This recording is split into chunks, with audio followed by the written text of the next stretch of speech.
Hello friends, this is your host. My name is Jalaj. I'm glad that we are meeting again for this webinar. As you all know that we have been doing this webinar as a series. So this is the third topic we are going to take up today. Our first topic was with reference to how we can navigate ESOPs in turbulent times, followed with leveraging underwater options. Today we are going to talk more about the perspective of how ESOPs can be used in the context of currency options. Before going ahead, just a quick reminder on the rules. All the participants are requested to be on mute and switch off their videos. The session is going to be about an hour. The first 50 minutes will be with the speaker who's going to talk on the subject, followed by the last 10 minutes where we will take some questions. Participants can raise their questions through the common chat. So please keep in mind that that audio should be muted as well as your video should be switched off. Now, when we come to the context of the current situation, as we are seeing that as the COVID cases are spreading, and the kind of potential it has to take lives and overwhelm health systems, there is going to be a lasting response. So as businesses, how we can look at it is something where discussions are emerging day by day. Now, one of the discussions what businesses are having is how they look at their payroll cost, and that is being under the lens. And that is where we thought of bringing this subject today, that how we can look at payroll cost, where companies are looking to reduce it or defer it in the context of stock options, where stock options can be used as currency options. So let me introduce the speaker. He's MD of ESOP Direct, with having more than 30 years of on-field experience. He's a chartered accountant and a company secretary.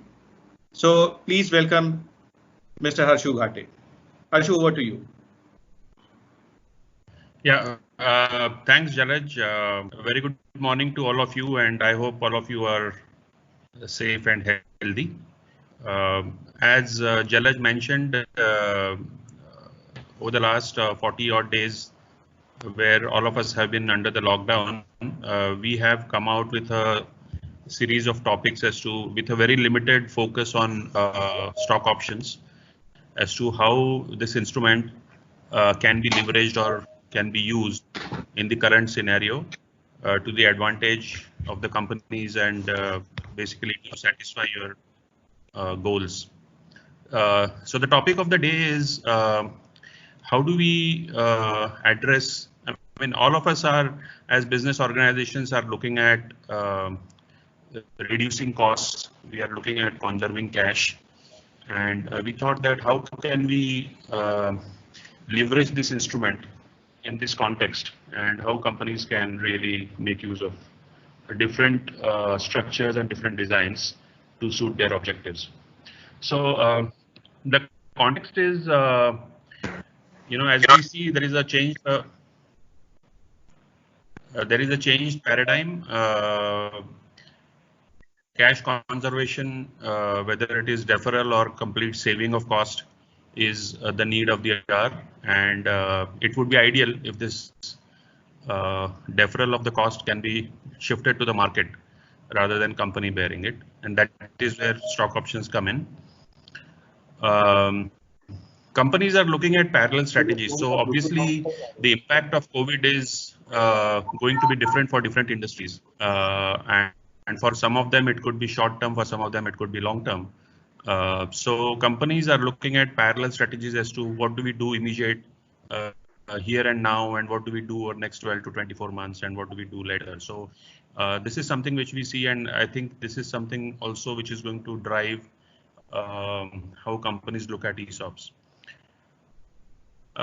We also see that where cash conservation is going to be critical, other aspects of, when one talks about ESOPs, like dilution or impact on EPS, accounting charge, etc., they may get a second preference.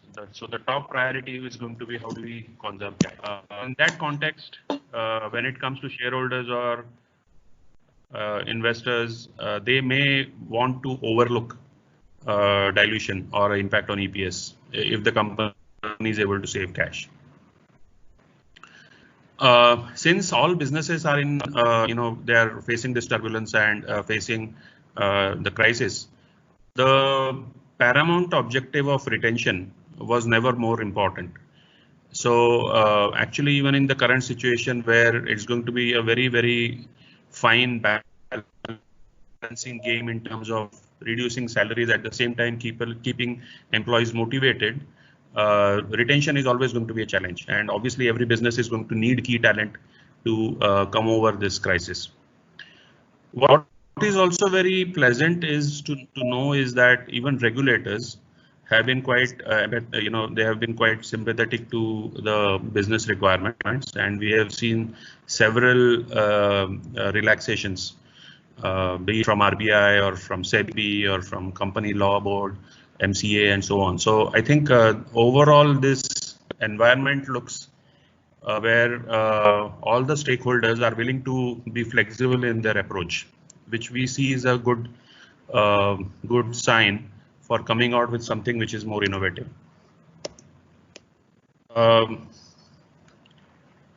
In view of this change paradigm, I think the problem statement that we are trying to address today is, while salary cuts are imperative, but can it be done without being cost to the employee? And that is the problem statement we are trying to address. And we feel that currency options, as we are calling them, where we use ESOPs as a currency, can be a solution to this problem statement, wherein we leverage the flexibility and approach of stakeholders, and we try to replace cash with a relevant equity instrument. So this is the context in which we are presenting this solution.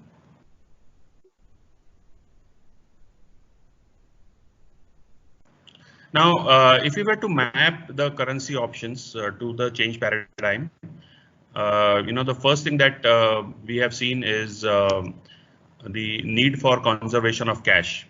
And where currency options can be structured is you can link salary cuts to potential benefits. So obviously, when one looks at salary cuts, they are not the same across all the levels of organization. So the grant of these options can be varied depending upon the extent of salary cut to a particular level. So typically, one also sees the 80-20 rule when it comes to payroll costs, where 80% of the cost is of 20% of the people. So this also can be used where you can use currency options for those 20% of the people while addressing the 80% of the cost, whereas others you may want to continue with some kind of deferred cash incentive or something like that.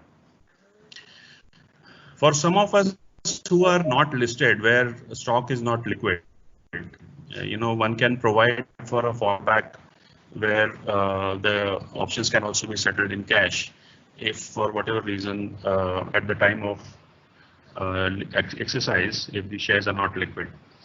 So that's a design issue which can be addressed for companies which are not listed. It is also possible to grant in-money options instead of granting options at the market price. One can also look at different structures and we'll talk about some of them in the coming slides. The second paradigm that we are looking at is companies are looking at parallel strategies. So you may have a different plan for the next, say, 12 months, and you may have a different plan for, say, next, from 12th to 24th month and so on. So it is possible to tweak your vesting schedule based on the term that you are looking at. For example, you may have a different vesting schedule for the next 12, 15 months, and it could be different, say, from 24th month onwards. So one can tweak the vesting schedule based on, how do you see your business recovery. You may also grant, look at a normal market value option when the things are when it's business as usual, say maybe 24 months down the line. But you may look at a different structure when the situation is more volatile. You may also take a stand that we only want to address short term now. We don't want to, because no one knows how it's going to shape up, say after 12 months, 24 months. So you can also look at these options just to address immediate problem for the next 12 months.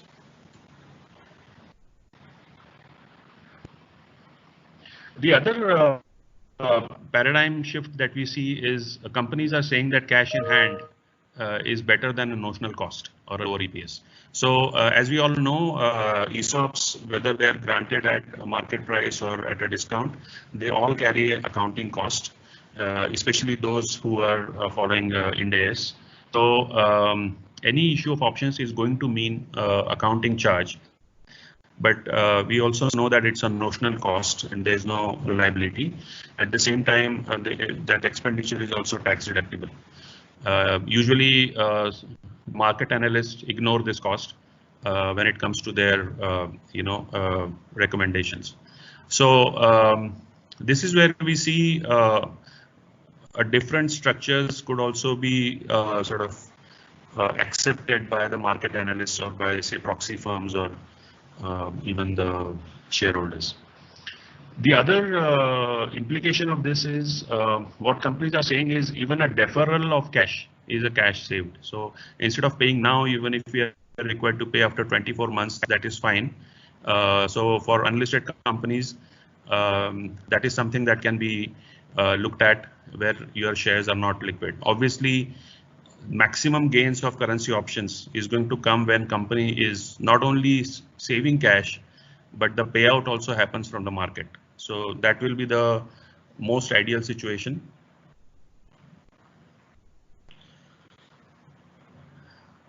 As I said, retention of key talent is going to be all the more important, especially when businesses want to recover.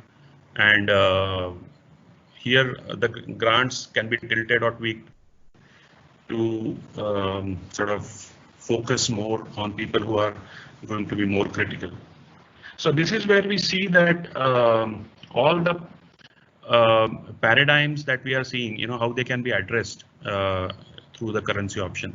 Now, what we are going to see is how we can, what are the scenarios these options can address. So, I mean, there could be many scenarios. We have covered 4 scenarios in this presentation here. The first is companies who are wanting to do salary cuts, say in this financial year, how can that be compensated with equity? And which instrument, what structure can be looked at to address the hard burn that may come because of salary cuts. The second is giving increments. I mean, obviously, there are pockets within the company where you can't afford to do salary cuts, especially people who are, or functions which are going to be critical even in this recovery period.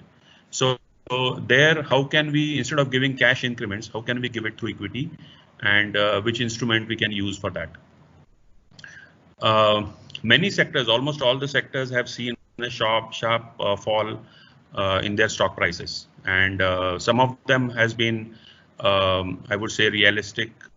Some of them have also been unrealistic. It is just for, just because markets are falling, all stocks are falling, not necessarily inherently any, those businesses are weak, but it is just the herd mentality. So some companies may want to take advantage of these lower stock prices, and we'll see which instrument can be used for that.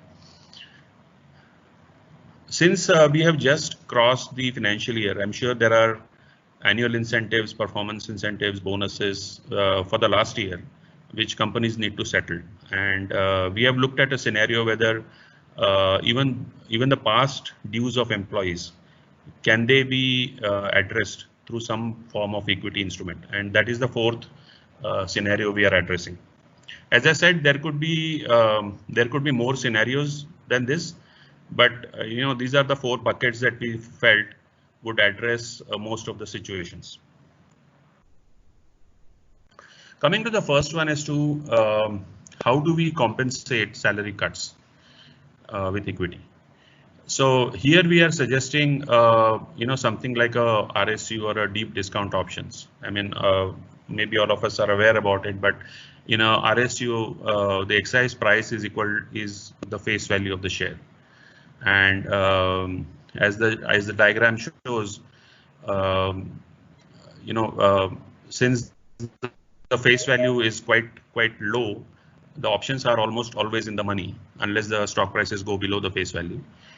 So no matter the turbulence, no matter the what is the recovery period, um, these options will always be in the money. And wherever employees are feeling short of cash because of pay cuts, they could be told that this is as good as cash for you, which is in the form of equity, but you can maybe encash it over a period of time. You know that communication can always happen. As I said, here the vesting schedule can be tweaked based on your period when your business will stabilize. For example, if you see that there is going to be a turbulence for the next 24 months, then maybe a vesting itself could happen after 24 months, or it could be a cliff vesting where you see a sharp recovery happening. You could give that cash immediately after 1 year. Or there could also be a back-ended vesting where you see a fairly long-term impact on your business.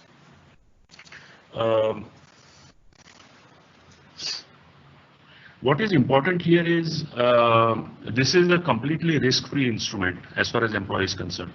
So normally we have seen that employees are a bit skeptical because they don't see them controlling the stock prices. So they feel that I am being penalized for something which I have no control. In this case, it's a completely risk-free instrument. So the options will always be in the money. So this is a comforting factor for the employees. And if you feel the situation is such that employees need to be given maximum comfort, then something like an RSU could be used. As we will see in the subsequent examples, RSUs by definition would mean a lesser dilution. So wherever we have constraints in terms of promoters equity dilution or investors not very willing to dilute more at lower prices, this instrument can ensure that you can satisfy the employees without much dilution.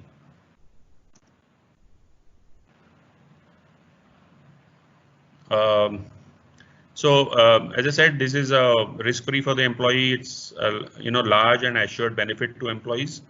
Obviously, what it appears here is that in case the recovery in the price is much faster than expected, or if the recovery curve is much sharper, it could mean that employees gain much more than what they have lost.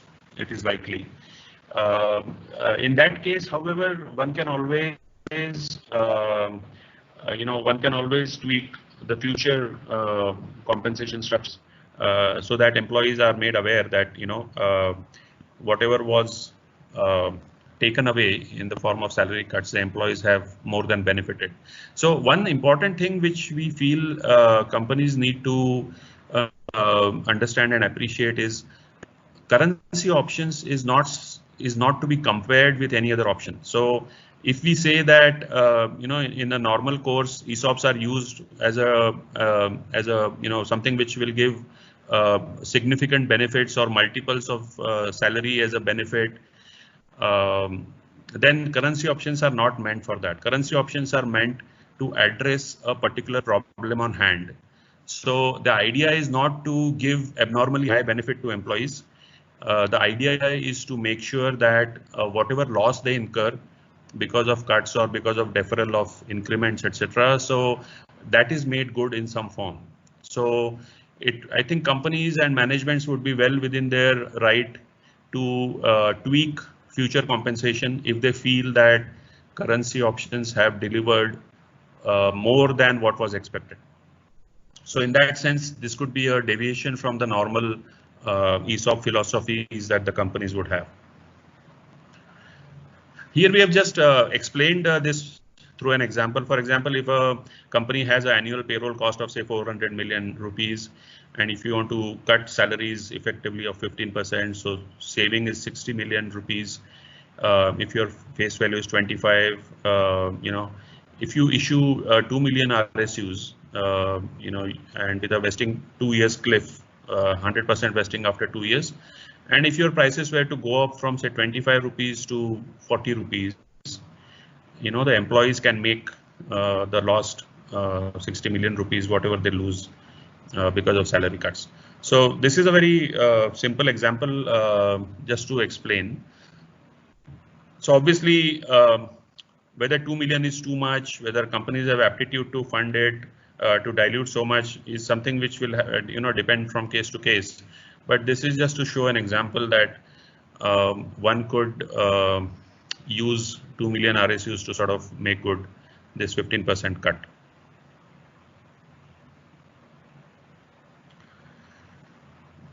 Coming to the next alternative, where you want to give increments.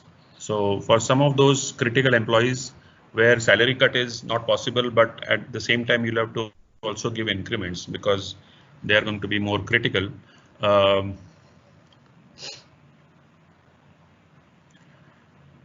This is a very unique concept and not tried in India by many companies, very few companies actually, 1 or 2 companies that we know of, is the concept of self-adjusting exercise price. So basically what you're saying is, I want to give you 15% increment, but I cannot give you cash. So I will give this increment in the form of equity, and it will be structured in such a way that the benefit to you will be capped at 15%. So obviously the objective is not to give 30% or 50%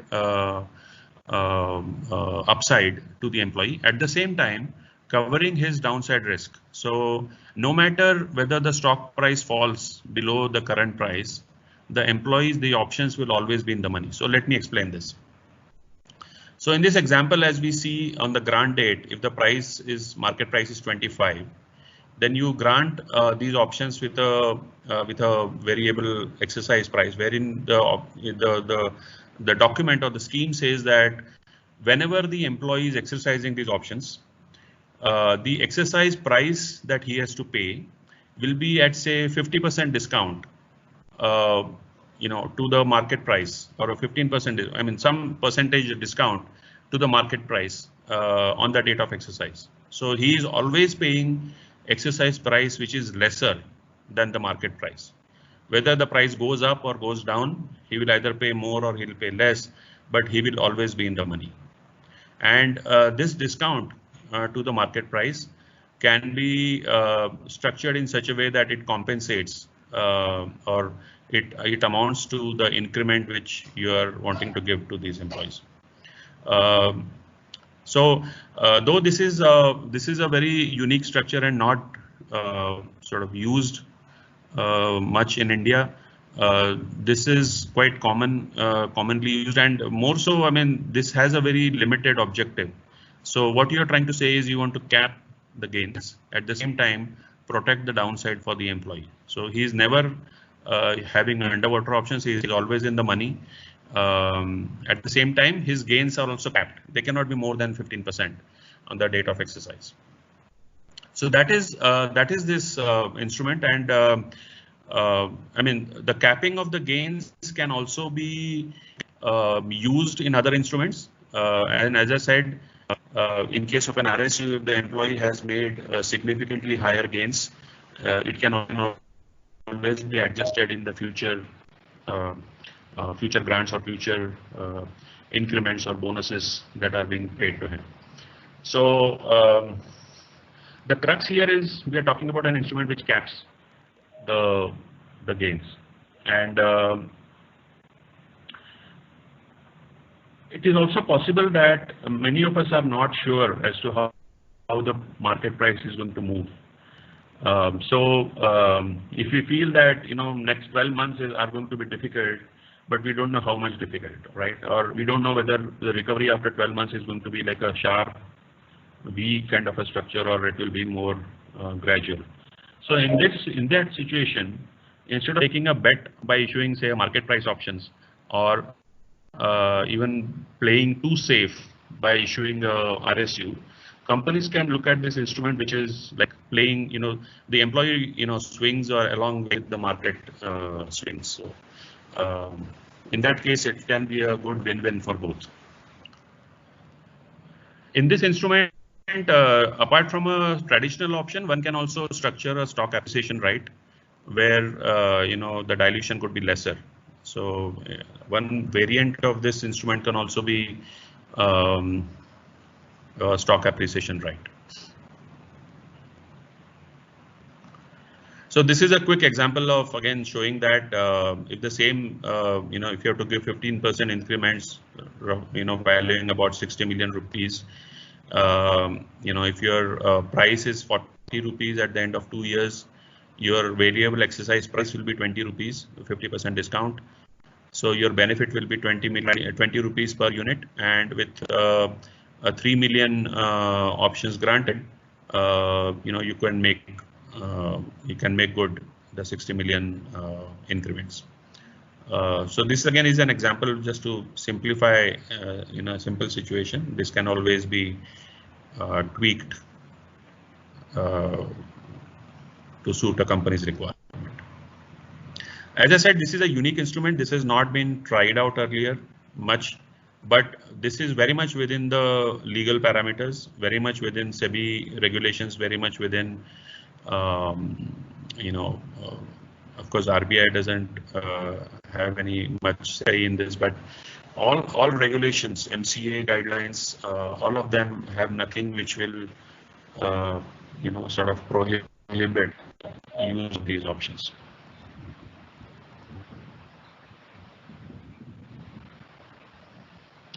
The third situation we are trying to address is wherever stock prices have taken a sharp beating for valid or invalid reasons. Many companies are facing a situation where they feel that prices have fallen far below than what they should be. In which case, companies can look at ESOPs as a market price options. These are like normal options. So they are issued at the current market price. And obviously, if the prices were to fall below than where they are today, obviously we'll have a situation where options will be underwater. And companies will have to be cognizant of this fact, like any other option. Like even current options, if companies have issued, many of them may be still underwater. But so if you are going to issue market price options, one will have to live with this risk. Companies as well as the employees will have to live with this risk of having underwater options. This is more relevant where investors or shareholders feel that the fall in prices is unrealistic, and we are bound to bounce back immediately after the gravity of the situation where to go. So they are not willing to dilute much at the current prices. Maybe some of them also feel that we are better off paying cash than giving stock because the prices are abnormally low. So in such situations, one can look at this. This will be difficult to sell to the employees unless they are also convinced that the fall in the price is unrealistic. So this may face some resistance from employees unless they are convinced.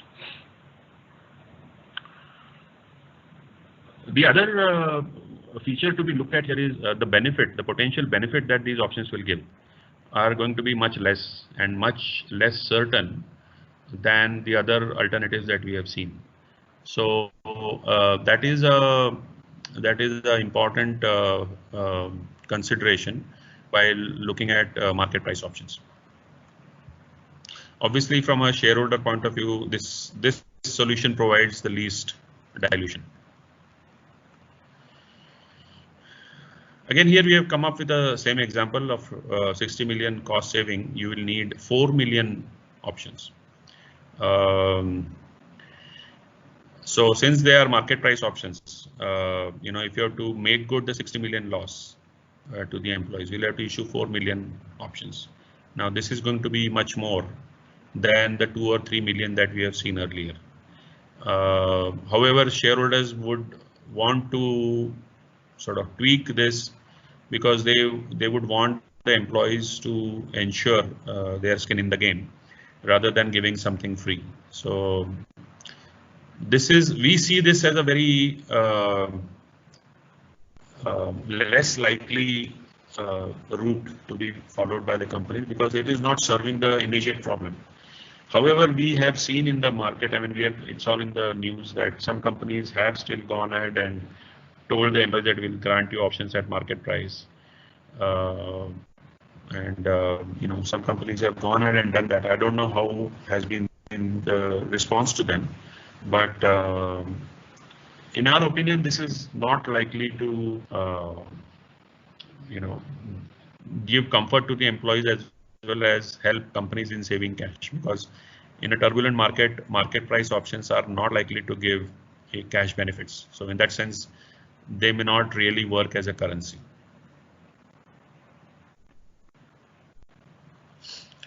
The last option we are looking at is in case you have accrued incentives of last year. It could be performance bonus or it could be annual incentives, which are yet to be settled, and you are looking at options as to whether we can do without paying it in cash. So this instrument, again, not very commonly used in India, but very, very actively used in the Western markets, is the concept of stock purchase plan. So what you are telling the employee here is there is no option involved here. You are directly issuing stock to the employee, and it could be at it could be at any value that you want, right from starting from face value to current market price, whichever price point makes sense for you. You are directly shares to the employee at this price. From a regulatory point of view, there is a minimum 1 year lock-in for this. So it may mean a deferral. So it's not a currency where immediately employee can sell. So he can sell only after 1 year. But this is an instrument which gives immediate equity in the hands of the employees, and which they can encash after 1 year. So basically, you are deferring your payouts by 1 year. And not only deferring, but when the employee sells it in the market is going to pay for it. So you are basically transferring the onus of the payment from the company to the market. Typically, stock purchase plans in the US or the Western countries are used where companies want to do broad-based employee ownership. So similarly, here in the case where your annual incentives or bonuses are across the organization, and in terms of the amounts, they can be quite significant. So if this is an instrument where you can cover larger number of employees. So it's only a matter of issuing shares to them, which they can sell after 1 year. So there is no option, there is no vesting, there is no exercise period. So that it makes it that much more simpler for the employee to understand this instrument. Obviously, since there is an immediate issue of equity, there is a upfront dilution, which in case of a typical option plan, your dilution gets deferred over a period of time as and when exercises happen. But here, the dilution is upfront. It may also mean that the employees have to pay notionally some cost, but that is something which is, if you issue at a face value, that is something which can be managed by the company. One can structure it in such a way that there is no cash outflow for the employee immediately.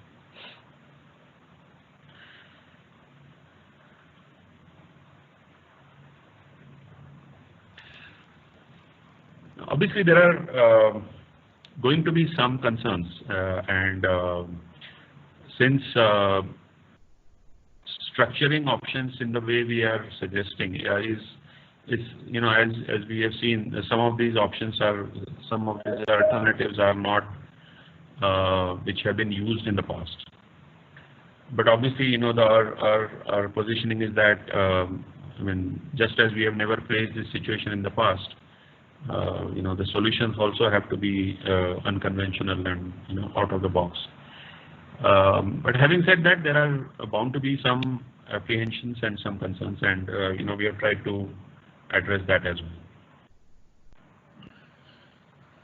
So one of the concern is, will the employees be convinced and willing to swap cash with options? We all know that typically options have not been very broadly used, in the sense not many employees in the organization are covered. Typically about 5 to 10%, 15% employees are covered. If while doing this, if your salary cuts are going to be covering, say, 50% or 60% of your employee base, and if you are wanting to give options to them who have never seen it earlier, obviously employees are going to need, there's need to be more convincing done. Another important thing is, will the employees be in sync with company's estimation of a turnaround? As we go lower in the hierarchy, the line of sight between the employees' performance and the company's performance gets more and more blur, and so employees, even at a middle level management, are not very. I mean, they don't see it in the same way as say a senior management or the directors would see it. So one will have to companies will have to work on basically bringing employees on board when we are talking about a turnaround situation. Some of these instruments that we spoke about would need some different thinking from shareholders, proxy firms especially, and in case of unlisted companies, even the private equity investors, whether they would want or whether they would agree for issuing options at a discount or even at a face value. So as I said, so far they have not been looking at these structures very favorably when it was business as usual. So we do see that they would give would agree to this if this is going to help companies save cash and survive longer, survive through this period. But that concern is always there, and different companies will have a different take on it. For unlisted companies, if we are going to provide for a fallback cash, so in case shares are not liquid, companies will undertake to make the cash settlement. Then the question would be, how is this different than a deferred cash incentive? So obviously, if the companies are unlisted today and they will also be unlisted, say 3 years, 4 years down the line, then obviously this instrument is going to be no different than any other cash incentive, deferred cash incentive. The only difference here is this will work like a phantom plan, where the payout, the amount of payout is linked to the change in the business valuation of the company. Whereas in any other deferred cash incentive, it is normally a percentage of salary, not linked exactly to the valuation, of the company. So this is where one can make a difference between a normal deferred cash incentive and say a phantom. The last one is, salary cuts. I mean, if it is covering almost like all employees, do your, employees, say at a worker level or at a service delivery person level, whether they understand and appreciate the option mechanism, and whether one can look at these options at all for those levels. So as I said in the beginning, typically any payroll of a company follows the 80-20 rule, and most of the people, though they may be high in number, they would typically constitute 20% of the payroll cost. So just in case it is impossible for companies to convince employees at those levels, um, you know, companies can look at some kind of a deferred cash plan for them, whereas for those who consume 80% of the payroll cost, companies can look at these currency options. So that is where we see some of these concerns getting addressed. We'll be glad to hear if there are any more concerns. Obviously, we will be in touch with you, and if you, in real situations, if you feel that there are going to be more such concerns, please do write to us, and we can see how even those can be factored in when we think of some design. So the response, I mean, these are not necessarily, responses are not necessarily to each of the concern, but generally, you know, any out-of-the-box design or any out-of-the-box situation is going to need increased trust between the employer and employee. And I'm sure in the day-to-day communication that all of us are having with our employees, this factor is going to be communicated more and more, and all other intangible efforts will be taken by companies to ensure that employees really believe in whatever is being told to them, or whatever you know, a positive turnaround that companies are talking about is really you know, they're really convinced about it. So any you know, any situation, and also currency options, assumes that you know, employees are going to believe in whatever employees are saying.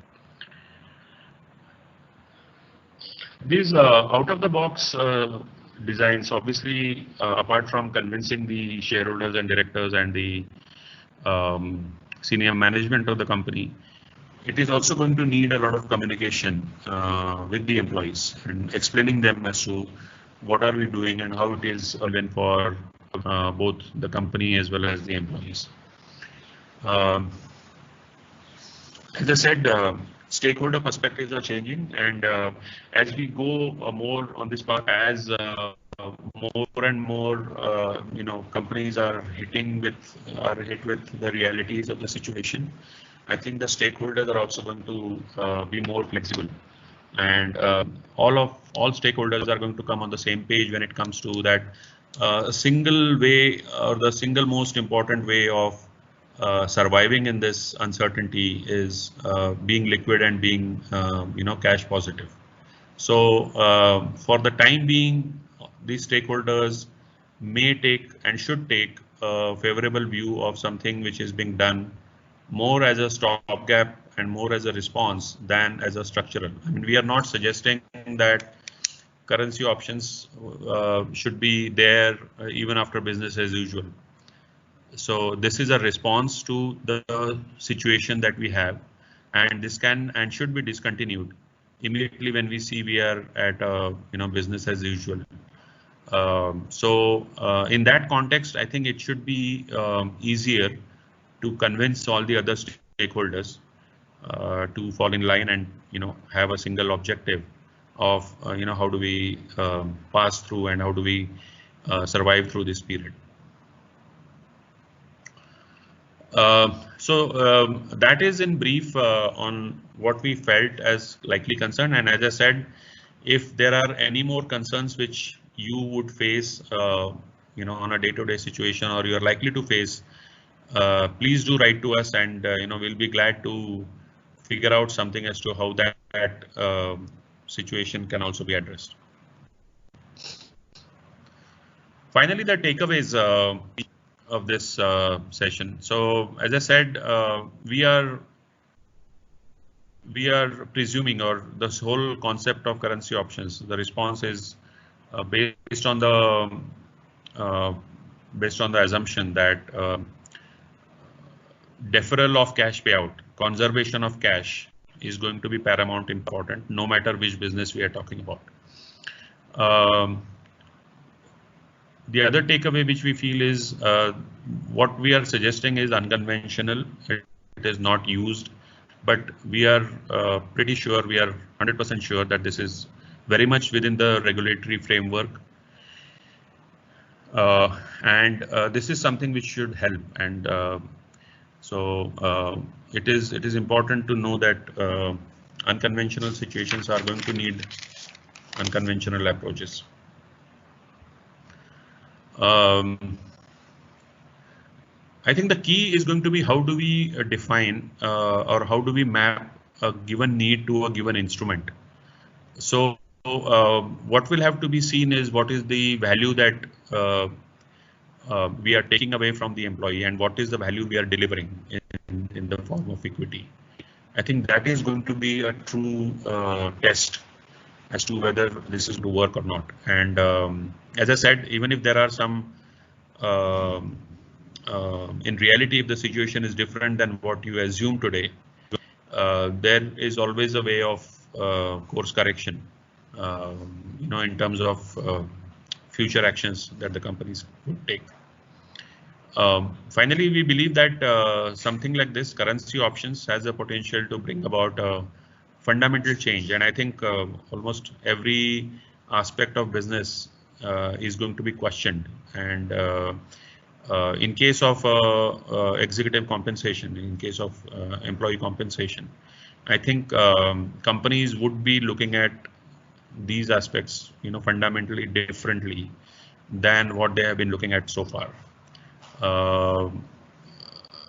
So far, ESOPs have been looked upon as a long-term incentive, and rightly so. But the instrument and the variations of the instrument also have the potential to suit a very specific company requirement or to suit a very specific, economic, requirement as we are facing now. And I think this is something which has never been tested earlier because it was not required. But one thing that we wanted to communicate through this webinar is to let everyone know that options can be tweaked to suit your immediate requirements. I mean, as short as a 1-year requirement, and it can be structured in such a way that it's a win-win for the employees as well as the employers. So that is where I would like to end this webinar, and would be happy to take any questions. Yeah, thank you, Harshu. Yeah, thank you, Harshu. It was really good to know your views and see options on the currency perspective was really helpful and motivating. So Harshu, I'll ask some of the questions which have come from the participants, and I'll also be pleased if I can ask my question as well. So begin with there's a question which is coming from an unlisted company perspective, whether unlisted company how they can use phantom stock plan, and what will be the position there to avoid an accounting charge.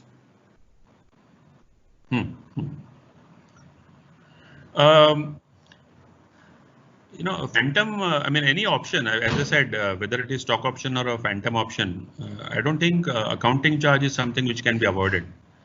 So what we are saying here is earlier accounting charge, as early as like 6 months ago, accounting charge of options was like a boardroom discussion.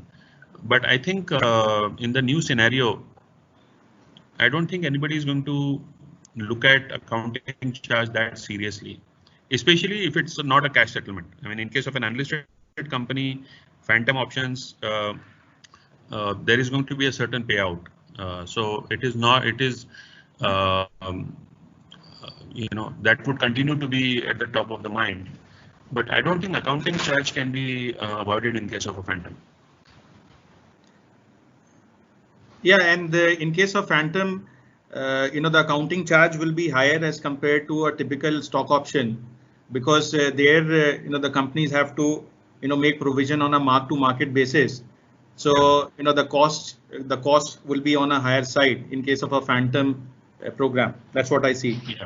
Yeah. Actually, there's another question, and our audience would like to know, as we have seen you saying that in case of an RSU, the dilution is lower as compared to a stock option program. So, can you explain in brief as to how this is possible? Yeah. So let me just go back. I know it's a bit difficult. Yeah. So we are on this RSU slide where we are seeing the on the diagram we are seeing the green, which is like the the benefit that the employees are going to make. So as I said in the example in the table, if you want to give 60 million rupees worth of saving, benefit to the employee, you will need only 2 million RSUs, because the benefit per RSU is going to be significantly high. In this case, you are going to issue at 10 rupees where the market value is 40 rupees. So benefit per option is going to be 30 rupees, which is significantly high per option. That's why you need less number of options to give the same benefit. So as I said here, this benefit looks too high and maybe you don't want to give so much benefit. So in that case, you can reduce the number of grants, number of RSUs that you give per employee. And that is how the the overall dilution can be lesser as compared to any other.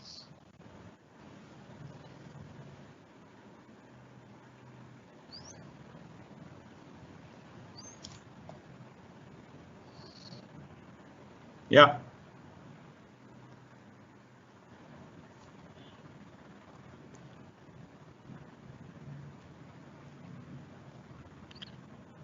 Jalil, you have any more questions? Yeah, sure. On the on that note, just to add another pointer over there, that in case of an unlisted company who are trying to implement in this situation, whether this is stock options and RSU or a SAR, but ultimately if there is no market, they have to get a surrender of these instruments and pay them off in terms of cash. So how do you see, is there any benefit in that? Is it not just a deferment of cash incentive? So what is your view in that context is one of the questions which has come from our participant. No, Jalil, sorry, I didn't get the question right. What is the? Yeah, so the question is that the company which has implemented, and this is an unlisted company which implements an instrument given this situation to sort of address whether this is salary cut or paying off incentive, as we have seen in our scenarios. And this company at the end of the period will have to settle this in cash.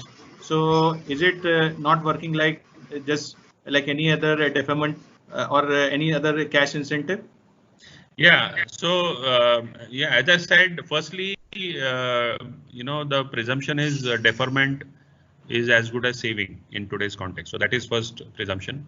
The second is, yeah, I mean, the difference between a cash incentive, deferred cash incentive, and a phantom, as I said, is a linkage to the performance or linkage to the valuation of the company. So fundamentally, that is the difference between a phantom and a deferred cash incentive. But when it comes to cash flow, the only thing currency options can do, or for that matter, phantom can do, is defer that cash, because there is no market to sort of take care of that liquidity. So yeah, in an unlisted scenario, we may have some limitations in terms of using this. Yeah. Yeah, sure. Actually, the final question which I want to ask, and this is my question to you, as we have seen these situations, and this will be, and this can happen, all the situations can happen in a company. So whether a company can try multiple instruments here, or it should try one instrument and then look at the other problem and treat it in a different way. So from your perspective, what do you think as a company, whether it's advisable to go ahead and implement these multiple instruments, whether these are RSUs or variable exercise price stock options or SARs, or for that matter stock options at one go? Yeah, so what we have tried to do here is link a instrument to a to a scenario. So if, for example, companies have more than one of these scenarios and you want to address all of them, then I mean, technically it is possible to have more than one of these instruments being used. If you have 2-3 problem statements on hand, you can use that.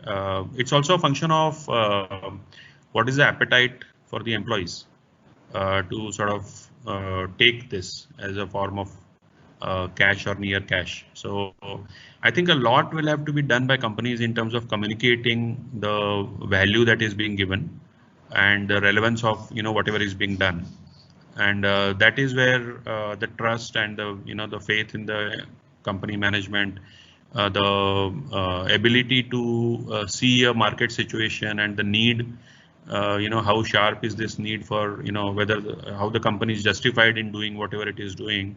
So all of that will have to be understood by employees, and if the appetite is good, obviously, I mean, companies can use all of these instruments at one go. So there will not be any regulatory challenges I see here. No, there will not be any regulatory challenges. I mean, obviously, whatever shareholder approval and all that will have to be done, but which is fine. I mean, that's a procedural matter. I don't see any regulatory challenges in this. Okay. Okay.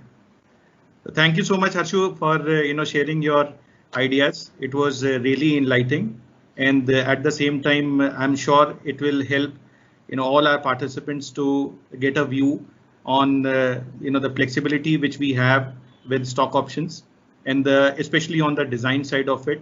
So I'll also thank all the participants who have joined, and if they have any question, they are most welcome. They can write to us. We'll surely try to address it. We'll also share a feedback form after this webinar is over, and request all participants to fill their responses. So with this, I'll call for the close. Thank you, Harshu, once again, and thank you, participants, for joining us. Thank you so much. Thank you. Thank you, everyone.